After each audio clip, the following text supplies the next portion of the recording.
छौ हमर तोरे में परान। तू जे ना मिलभी त मर जइबो जान।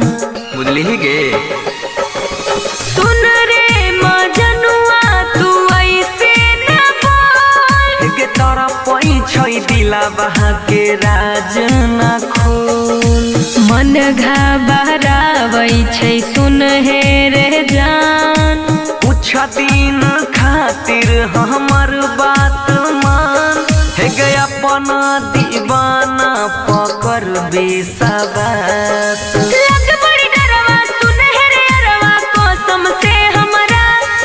इहे वियोग में खाइल न जाइ छै खाना रे पानी।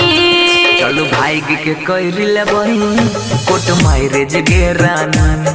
चल भाग के कर लेबही कोट मैरेज गे रानी।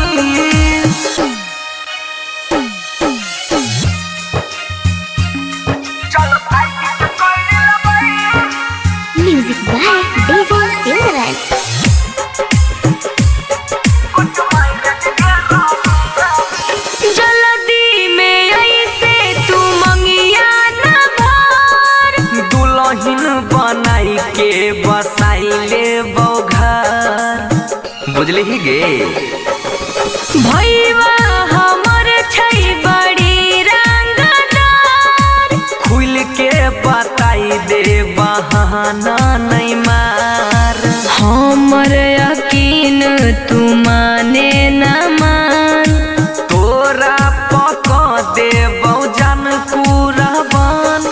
हे गे बनी है न जानू तू बेईमान।